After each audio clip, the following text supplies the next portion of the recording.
Stand by to fall in, Polk County. This is today's veteran.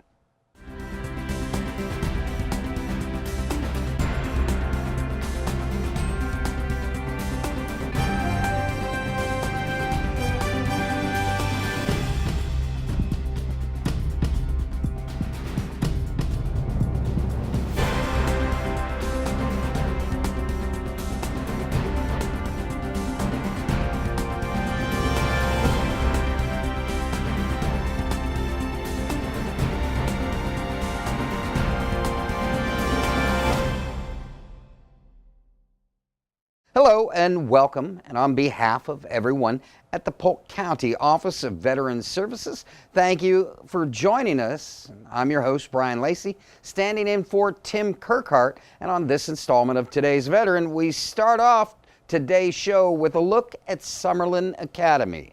The mission of Summerlin Academy is to motivate Polk County's young adults to be better citizens by promoting academic achievement, personal accountability, civic responsibility, and leadership skills in order to excel in higher education, career, community, and life. Joining me in studio is Lieutenant Colonel James Jones, a senior instructor for Summerlin Academy. Colonel Jones, welcome to the show. Thank you. It's a pleasure. Talk to me a little bit about your service to this country, if you would, please. Well, I spent 31 years in the Army. I was prior enlisted and worked my way up through the ranks and retired as Lieutenant Colonel. I'm actually, from my family, the 232nd year of a Jones in the United States Army. We've been fighting for the Army since the Revolutionary War. Talk to me a little bit about how you ended up at Summerlin Academy.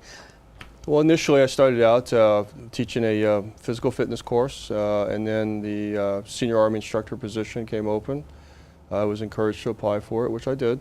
And then I was selected from a pool of people that were applying. And then that was selected by a board that consisted of the teacher, the commandant, and one of the senior cadets. Let's talk a little bit about what your background in the military brings as a senior instructor to Summerlin Academy. Talk to me about a little bit about being a former enlisted and retiring as Lieutenant Colonel. Well, that's true. I started as Private Jones a few years back. Just a few? Yeah, a few, yeah. And then I went into armor, and then from armor to infantry, and got commissioned, and then from infantry to special forces. And I think what that brings to the academy is, especially from special forces working in small teams, we are, a large part of what we do is we teach in special forces. We travel the world and teach armies all over the world. In my case, I'm what's called a FID officer, FID, Foreign Internal Defense, and that's almost exclusively what you do is train armies.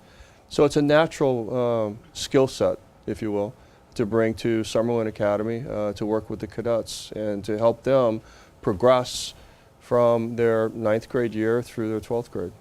Let's talk a little bit about the curriculum with Summerlin Academy. For those not familiar with it, give us a little bit of history on it and what exactly the school prepares these students for. Well, it's a very unique school. As a matter of fact, I don't know of another one like it in this area because of what it does. The motto for junior ROTC is that we motivate young people to become better citizens. That's exactly what the academy does. It also teaches them about leadership, and it teaches them about themselves. So from the 9th grade, they start, it's like a transition period, if you will, into the academy way, the academy life, uniforms, rules, regulations, times, formations, and then it progresses through to their 12th grade. And while they're going through all that, they work on a specific project called a portfolio. And that portfolio is designating about their life and what they're going to do when they graduate from high school. As an example, let's say a cadet is going to go to the military. What they have to do is pick out a service and then tell me everything that's involved with getting into that service. This is all done and then handed to me on a flash drive, and then we store it for them. So we help them also get scholarships. We've had several about every year. We have at least one cadet that goes to one of the service academies. Last year, our regimental commander went to West Point. He's there now. We have a lot of emphasis on pre-college. So we have a lot of honors courses. We're a designated leadership academy.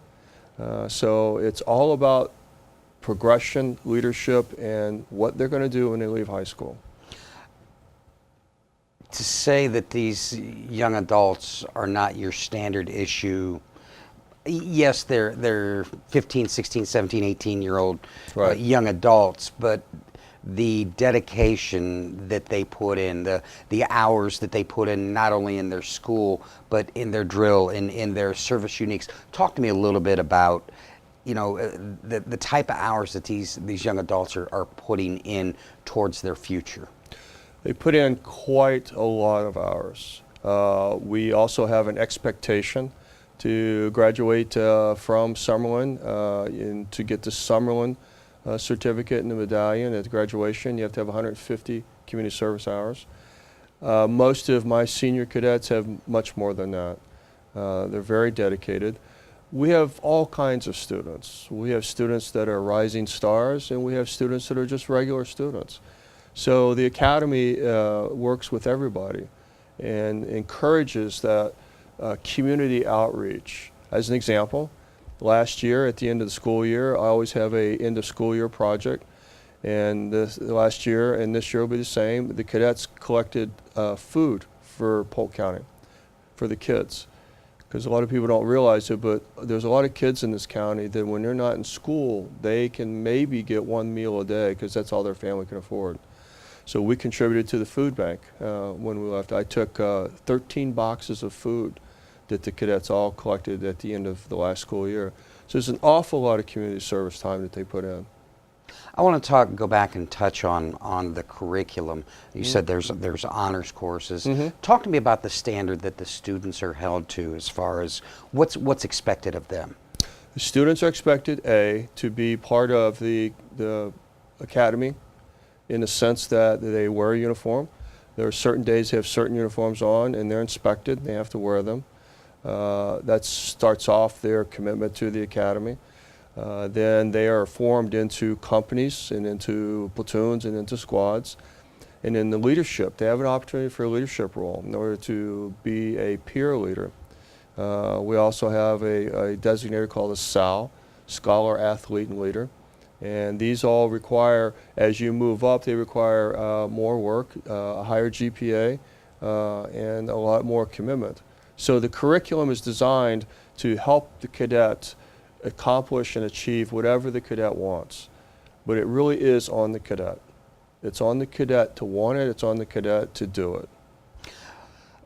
Does a student have to want to go into the military? Are there cases where the students aren't really headed for the military? They're just choosing the path that gives them that discipline to get ready for the next step? Actually, the highest percentage that we've ever had to go on to the military at graduation is 30% of the graduating class. Most of our cadets go on to college. Some cadets go out into the workforce. So no, it's not a requirement. Matter of fact, junior ROTC is about developing the self and understanding leadership and understanding commitment to the community. It is not about the military per se. We don't recruit in the school. If they want to talk to a recruiter, that's something them and their parents have to do on their own. So no, as a matter of fact, the majority of our students do not go into the military. Let's talk pure numbers. What are we talking students? What are we talking staff-wise? Are there more military staff-wise? How does that work out? Well, currently, we have one of the largest classes we've ever had. We have 533 cadets. We have 6 ROTC instructors. I am one of 6. And then we have a staff of about 20 some odd teachers that teach the academic curriculum. And we have a front office staff that's fairly normal, you know, secretaries, and we have an assistant principal, and we have the principal is called the commandant. So all of the cadets that are taught ROTC come through one of the 6 of us, and we're broken down by what are called the LETs, which is their levels, 1, 2, 3, and 4. and 1 would be 9th graders, 2 would be 10th graders, 3 would be 11th graders, and 4 would be 12th graders. I have all of the 12th graders. Now, Colonel Jones, what is the process for, say, an incoming freshman that would want to become part of Summerlin Academy? Well, first of all, they have to apply. We're a choice school, and our cadets are selected by lotto. And we're currently in our open application period right now till I think it's January 8th. And then if they're selected, they come through a orientation course, if you will. It's called CBT, Cadet Basic Training. It's all run by the cadets. That's the unique thing to Summerlin Military Academy. The cadets run the academy. The staff, us, we're there to advise them, to monitor, and if required, to bump them back into line. But it's basically run by the cadets. It's run by the senior staff. As you are going to meet some of our senior staff today, we are just there as advisors. Now, the academic part we teach, but for running and planning, like one of the big things they're planning that's coming up is our military ball. That's all planned by the cadets. So it's a unique environment, the fact that the cadets run the academy. We have just a little bit of time left. If you could inspire maybe somebody to come into the academy, or perhaps inspire a parent to want their child to come into the academy, what would you give them? What advice would you give them? I would say apply now, get into the process, be prepared to make the commitment. It is a uniformed school. It is a rule and regulation school. We take cadets of all types. That's why it's a choice school. Anybody in Polk County can apply to come, but that does not mean anybody in Polk County can stay. If they don't meet the standards, they will be invited to move back to their local school and to continue their life in that particular structure, and our cadets will continue their life in our structure. Colonel Jones, I want to thank you for coming on and joining us, and thank you very much for your service to this country. Thank you. Activated in 1972, the James A. Haley Veterans Hospital is a tertiary care facility classified as a clinical referral level 1 facility, providing a full range of patient care services with state-of-the-art technology as well as education and research. Their environmental management service staff finds a way to give back to veterans that enter and leave the facility.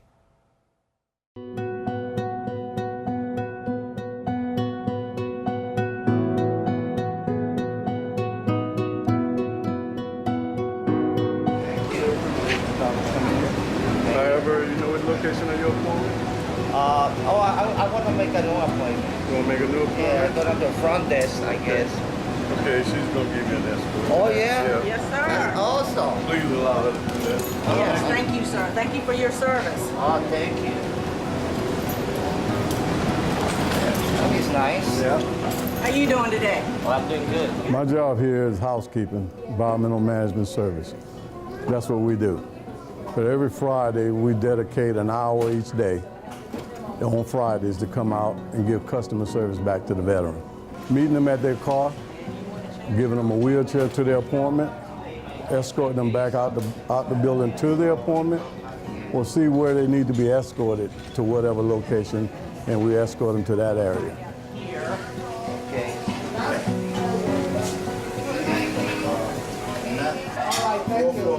How you doing this morning? This gentleman would like to change his appointment. When we finish here, then we go to the patient rooms, we meet with the patients, see if they're the customer service, make sure that we have good customer service from a housekeeping standpoint. We were representing the hospital as a 5-star facility, and we want to give back as a housekeeper. Good morning. So you volunteer? Yes, ma'am. Customer service, our service every Friday. That's wonderful. That's You want a radiology, you say? I have no idea where that is. To the right. Yes. So how you doing today? Well, it's important because all of us are veterans. I've been in the military now for 22 years. I serve, I'm a retiree. All of my housekeepers are veterans. And so we feel that it's best for us somewhere each year we want to give back in some way. So we come up with this plan this year to give back to the veterans by doing escort service. And that escort service, we're proud of it because it takes that veteran who can't find his appointment through this location, or it gives us that peace of mind that we are just giving back to the veterans that we serve because we're all veterans themselves. I've got my Thank you. Thank you. about 50 years ago. Yes, sir. I'm supposed to be on leave today. However, I dedicated this hour and a half to be there with that veteran because it gave me a sense of pleasurement that we're giving back every Friday. And I would not miss this opportunity because it's a chance to at least see the smile on that veteran when he come in, or the smile on the family member going out, or receive the thank you that they know that we're well appreciated. Because our job is going on in this hospital is health care, as far as housekeeping standards, but this is an opportunity to get a little bit more personable, to make that veterans care here a lot more welcome. I get a wheelchair ride. I get a There free you ride. go. How you doing this morning, sir? All right. Thank you for your service. Thank you. And where are we going today, sir? Going to the lab first. Going to the lab. Outpatient? Yeah. Okay, down the hallway. Okay. Well, it's cold and hot outside, right?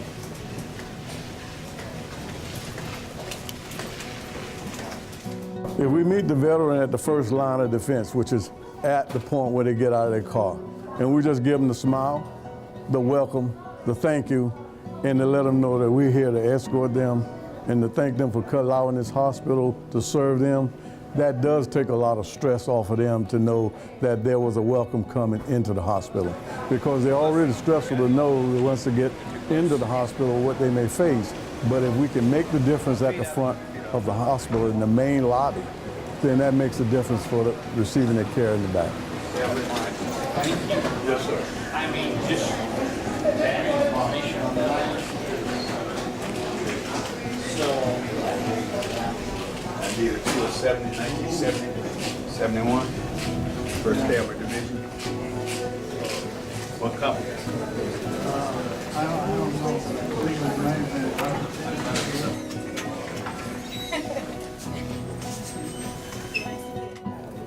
The first part of the stress is to thank the veteran for the opportunity of allowing us to serve them coming into this hospital. Thanking them for their service as well. To let them know why we're here to provide for them, what our purpose is. Also to let them know that we experience what they experience. We know what they're going through, and whatever questions they have that we can answer, we're glad to answer them. But we have a feel that whatever that veteran, the first impression for coming into this hospital goes a long way to his appointment for his health care and returning back to his home safely. From the beginning of their Summerlin Academy career, cadets will learn what it takes to lead and how to effectively form a team, along with learning to manage time and resources while developing their own style of leadership. Cadets share experiences like none other and will be part of a community that is forged in lifelong learning, commitment, and honor. Joining me in studio is J.D. Southwell. He's the regimental commander, the head cadet at Summerlin Academy. J.D., welcome to the show. Thanks for having us. All right. And Elizabeth Skinner. Elizabeth is a regimental S4 logistics at Summerlin Academy. Welcome to the show, Elizabeth. Thank you for having me. All right. J.D., talk to me a little bit about what brought you to Summerlin Academy. Well, up until I was, 6th, 7th grade, I always wanted to be in the military. And the first time I really experienced Summerlin Academy was at the Christmas parade here in Bartow, actually. And saw them march in the Christmas parade in their ACUs and everything. I knew that was the school for me. That's where I wanted to go. How about you, Elizabeth? How did you end up at Summerlin Academy? Well, Summerlin Academy has students that visit middle schools, and they just happened to visit my middle school, which was Union Academy. And after that, I realized that Summerlin was the correct school for me to go to pursue my career in college. And what are you looking to do after you graduate? After I graduate, I want to go to one of the senior military colleges, and then after that I'm going to enlist in the Army and do intelligence in there. Talk to me a little bit about how Summerlin has prepared you for what your future is going to be. Summerlin has really provided the correct curriculum for me to get into college to begin with. It's motivated me to become a better leader, and really Summerlin has taught me a lot about public speaking, which is something that I do quite a lot now. And it's provided a straightforward path for me so I can move to where I need to go. JD, what are your plans after you graduate, and what has Summerlin prepared you to do, and how has it created a path for you to do as such? Well, after high school, I'd like to attend Virginia Military Institute and commission as an officer into the Army, hopefully infantry. And Summerlin has taught a lot about personal responsibility and leadership as well, because I am the regimental commander. So for those that really aren't familiar with the military, talk to me a little bit about what the regimental commander is and what's expected of you. Okay, so I'm the highest ranking cadet in the school. I oversee all operations that the school does, all the events we do, and everything that happens within the school itself. So in talking with Colonel Jones earlier, he said that you guys really, I mean, they're there as advisors, and you guys pretty much run everything. Talk to me a little bit about that responsibility. That's pretty heavy for a 17, 18-year-old. Yes, sir, it is a big responsibility, but I have a very good staff behind me, and we plan all the events ourselves and execute them ourselves. And just like you said, all the instructors are there just to help us along our way and provide a little bit of help here and there and some advice. I want you to talk to me a little bit about the senior staff, not only you know, the colonel himself, the first sergeant, and everybody else that's there. Talk to me a little bit. I think people that see this are thinking that it's kind of a hard line, and yes, it is a hard line, but these people are people that care about your future. Talk to me a little bit about what they give to you in guidance. Well, that's correct. There are certain standards that we have to meet, but the instructors are there to help us become better citizens and better leaders ourselves. And if we make a mistake, they'll say, hey, you're not doing something right, but this is how you can fix it, and this is how you can better yourself. Now, Elizabeth, I want you to talk a little bit, because we got the inside information on a nickname that you have from senior staff. I want you to talk to me a little bit about Skittles and how you got that name. Okay, well, our first sergeant at Summerlin Academy, he calls me Candy Coated Chaos. I'm known at Summerlin for being very direct and very forward, and if you give me a job, I'm gonna get it done by any means necessary. And some people might consider that a bit rude at times, but I get the job done. Yeah, it's nothing like running through walls, is it? Nothing. Talk to me a little bit about the staff and your experience with staff. I mean, these guys are really people with, the colonel himself, 31 years of experience with the company. Talk to me a little bit about what that means and when they give you direction. Okay, so First Sergeant has been my personal mentor ever since I came into Summerlin and joined the drill team my freshman year. When Colonel came about 2 years ago, then he became my second mentor.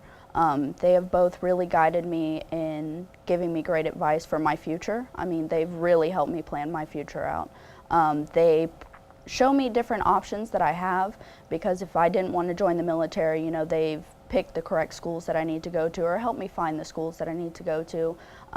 First Sergeant has advised me on what military paths I should take and what I shouldn't take. And then also they've given me, again, the motivation that I need to continue to do better in school and then advance in my leadership roles. Within your title is logistics. What logistics are there within a high school setting? A lot. So for all of the events that we plan, I'm the one who provides the list of everything that we need. That's uniforms, that's sometimes personnel, how many kids we need to run the events, all of the props and necessary materials, right down to forks and spoons, you know, for the military ball that we're planning soon. I mean, I plan everything that way, and then I work hand in hand with the SPOs, which are the special operations personnel. And they help me plan and get everything ready for what we need for our events. JD, if you could take me through a regular day. Really, there's no regular day, but talk to me a little bit about what time when a cadet really wakes up from the time that they leave their house to the time that they get home, because over 2,000 square miles, and this being a choice school, you have students coming from all over. Talk to me a little bit about the day a cadet goes through. Yes, sir. Well, we have cadets that come all the way from Fort Meade to Davenport, but our day starts at 7 o'clock in the morning with our first formation. That runs about 15-20 minutes, and after that, cadets go to their first class. You go to their first class, second class, and then when lunchtime comes around, we have a lunch formation, and we march over to the Bartow campus, have lunch, reform up, and march back over to the academy. And from there, we dismiss and go to the rest of our classes, and that's when our day ends. From a physical standpoint, running everything that goes with the military, talk to me a little bit about what the expectations as far as that goes. Yeah, so we have certain requirements that we have to meet to stay in ROTC. In the ROTC classes, when we do all of our PT, physical training, and as well as our drill. So with over 530 students, as the Colonel told us earlier, talk to me a little bit about the responsibility that you have in making sure that everything is executed, and obviously you have to have a great staff underneath you to help you make sure this goes on. Yes, sir. Well, I am responsible for all the cadets in the academy. I do have a very good staff underneath me. I have a deputy commander who oversees all the staff operations. So we have just a little bit of time left. I want you to, somewhere out there might be a parent, there might be a student that might be looking at going to Summerlin. Talk to me, tell me why you think this would be a great plan for a young adult to possibly take this path. Well, the one thing that the school really does well is it teaches personal responsibility as well as leadership. And if you're having, second thoughts about coming here, apply. If you don't like it, you can always go back to your regular school, but this school teaches you definitely how to live a better life and how to be successful later on. Elizabeth, you've got the last word with us. I want to form the same question to you. You had cadets come to you when you were in junior high. Talk to me about that impression that they made on you, and the same impression that obviously you get to go out with the Colonel to these schools and possibly sway these young adults into coming to Summerlin. Well, when the two cadets that came to my school visited, I was very shocked and surprised about how adult they sounded as teenagers. I mean, they just sounded very put together. And now that I've gone through the academy, I sound the exact way that they did, so I think it worked. The academy definitely presses out good citizens and just good people in general. Well, Elizabeth, JD, I want to thank you for your time. I look forward to seeing what you do in the future, and I wish you luck in future endeavors. And thank you for coming in and joining us on today's Veteran. Thank you for having us. Thank you for having us. For more information on Summerlin Academy, you can give them a call at 863-519-7504 or check them out on Facebook at Summerlin Academy, or look them up on the web at www.summerlinacademy.com. That's going to do it for this edition of Today's Veteran. I want to thank our guests, Lieutenant Colonel James Jones and Cadets J.D. Southwell and Elizabeth Skinner. But most of all, I want to thank you for joining us. Remember, for help and information regarding claims and benefits and services available to veterans and their families, you can call the Polk County Veterans Service Office at 863-534-5220 or log on to the Polk County website at polk-county.net. I'm Brian Lacey, standing in for Tim Kirkhart, and we'll see you next month.